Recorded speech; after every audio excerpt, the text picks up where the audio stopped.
Fibonacci retracements.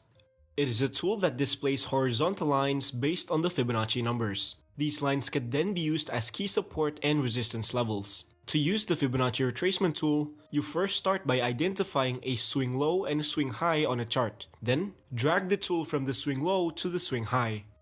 Next, wait for the price to make a pullback to one of these levels, ideally the 0.382 Fibonacci level, because that's the most common level where price tends to reverse from. So if price touches that level, that could be a good buy entry. Keep in mind that price could also reverse from other Fibonacci levels. Combine it with other confirmation signals to get a better entry. Breakout patterns. It is when price makes a sudden and significant movement towards one direction. This usually forms after the market makes a consolidation period.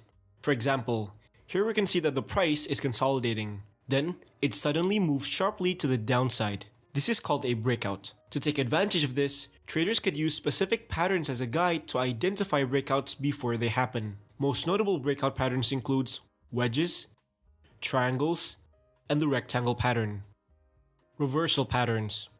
It is when price moves in the opposite direction of the current trend and forms a counter trend. Specific patterns could be identified in a chart which could help traders predict reversals before they happen. Most notable reversal patterns are double top and bottoms, triple top and bottoms, head and shoulders, cups and handles. Elliott wave. It is a theory that suggests that market tends to move in a series of 5 waves before reversing and forming another set of waves in the opposite direction. By understanding the Elliott wave sequence, traders can predict where the price is heading by following the pattern. In a chart, we can label each point of the waves as 1, 2, 3, 4, 5 and ABC. Now, there are specific rules to ensure that a movement is considered as a valid Elliott wave. First, wave 2 cannot be longer than wave 1. And usually pulls back to the 0.618 Fibonacci level. Second, wave 3 must be the longest wave amongst wave 1, 3, and 5. Third, wave 4 must remain above the peak of wave 1 and usually pulls back to the 0.382 Fibonacci level. So here's an example of the Elliott wave in action. In this chart, we can see that the price resembles a possible 1, 2, 3 Elliott wave. And so, based on the theory of wave 4, which is that price tends to pull back to the 0.382 Fibonacci level before continuing upwards, we can use this as a potential buy entry when price makes a pullback. Fair value gaps. A fair value gap occurs when a candle forms a significant gap due to an imbalance of buying or selling. To find a fair value gap, you first need to find a candle with a large body. Then, draw a rectangle at the gap. Place it between the previous candle's wick and the next candle's wick. This level now acts as a potential magnet, where price may revisit before continuing its movement. Candlestick patterns. It is a technique that traders use to analyze future price movements by looking at specific candlestick shapes. Notable candlestick patterns include engulfing patterns, which signal strong momentum towards the direction of the engulfing candle, hammer and shooting star patterns, which indicates rejection as shown by the long wick on one side, doji patterns, which signals neutrality in the market. Heikin-Ashi. It is an indicator that fully replaces a traditional candlestick chart to a Heikin-Ashi chart. When applied, it tends to give less noise than a traditional candlestick. A green Heikin-Ashi candle signals that the price is on an uptrend, and a red Heikin-Ashi candle signals that the price is on a downtrend. The size of the candle's body also indicates how strong a trend is. The larger the candle, the stronger the trend. Keep in mind that the Heikin-Ashi only acts as an indicator. It does not display the real market price. Moon phases. It is a concept that utilizes moon cycles to time the market. Moon phase traders believe that moon cycles are correlated with human emotions and behavior, which could have an influence on the market. Specific moon phases are believed to be favorable towards a certain trend. A new moon means the market tends to be bullish, and a full moon means the market tends to be bearish. Today, it is used mostly as a confirmation tool. Renko. It replaces a traditional candlestick chart to a Renko chart. So, unlike a traditional candlestick which forms a new candle based on a certain period of time, a Renko chart forms its block based on the change of price. For example, every 1% change in price, a Renko block appears. This means that each Renko block represents a 1% change in price. Of course, you can change the parameters of this through the indicator settings. Traders could utilize Renko charts to filter out noise and identify trends. A green Renko block signals an uptrend, and a red Renko block signals a downtrend. And keep in mind that Renko charts only acts as an indicator. It does not display the real market price. Harmonic patterns.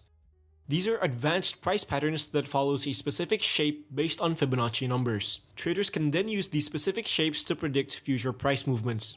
For example, a bullish bat pattern is formed when price makes a series of 4 movements that is shaped like the letter M.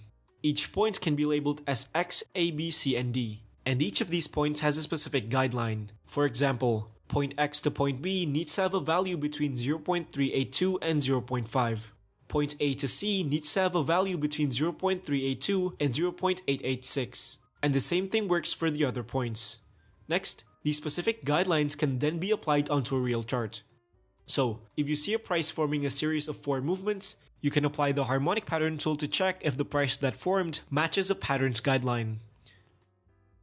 If it does, then you can take a position based on the pattern that formed.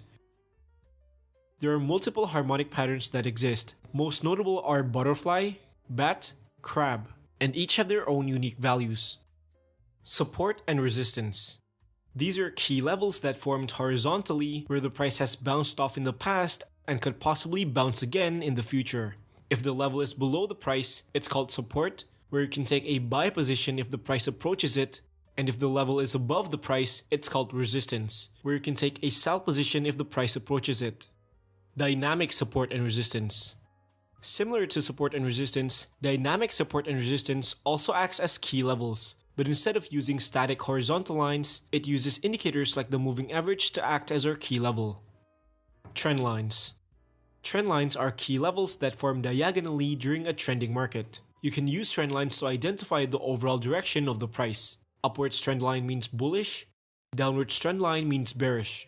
And similar to support and resistance, you can also use the trend line to identify possible entry scenarios. For example, if price retraces back to a trend line, it can be a good opportunity to take a buy position. Gone angles. It is a tool that displays multiple lines that spread continuously on different angles. These lines can then act as possible key levels and could also help you measure the strength of a trend. Price moving within the steep angles of the tool indicates a strong trend, and price moving within the shallow angles of the tool indicates a weak trend. To apply the Gann angles, first you go to settings, then make sure to check the lock price to bar ratio. Next, identify a market range and mark the swing low and the swing highs of that range. Then, draw a straight vertical line at the start of the range. After that, select the trend angle tool and measure 45 degrees. Then, use the gun fan tool and place it at the 45-degree angle. Momentum indicators. These are the types of indicator that measures the direction and strength of a trend. It is most effective when used in trending markets. Some of the most notable momentum indicators are MACD. An upwards crossover indicates a bullish trend, while a downwards crossover indicates a bearish trend. Moving averages. Price being above the moving average signals a bullish trend, and price being below signals a bearish trend. Parabolic SAR.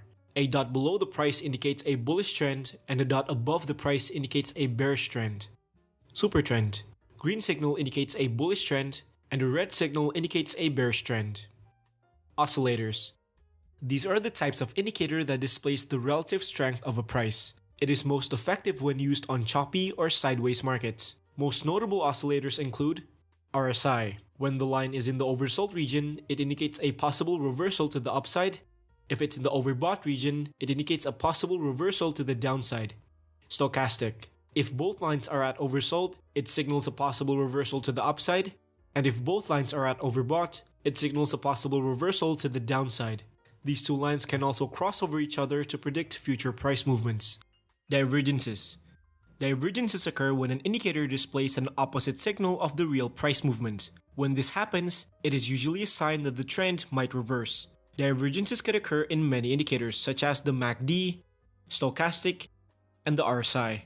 For example, here, using the MACD indicator, you can see that the price is forming higher highs, which is bullish, but the indicator shows the opposite, a lower highs, which is bearish. In this case, this is a bearish divergence, which signals that the price may form a reversal, and so you can take a sell position. Volume indicators.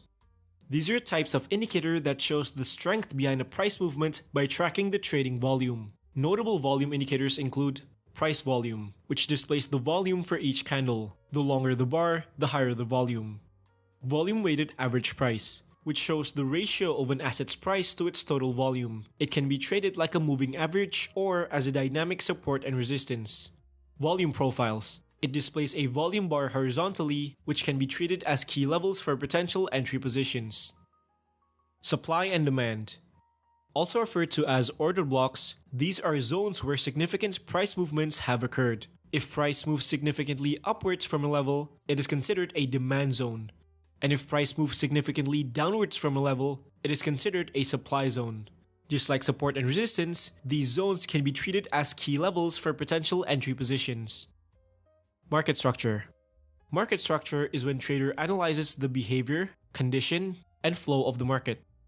An uptrend structure is characterized by price forming higher highs and higher lows, while downtrend structure is characterized by price forming lower highs and lower lows. Break-off structure. It is when price breaks the previous price peak during a trend. For example, if the price forms a higher highs and higher lows, this break of the previous highs is called break-off structure. Change of character. It occurs when price breaks the previous structure during a trend, often signaling a reversal from that current trend. For example, if the price is forming higher highs and higher lows, then it breaks the previous lows forming lower lows. This is called a change of character. So, did I miss any strategy? Let me know in the comments below. And if you find this enjoyable, kindly do a small favor by liking the video and subscribe to the channel. It only takes 2 clicks, but it means so much to me. You can also check out my other videos as well. So thank you for watching, and I'll see you in the next video.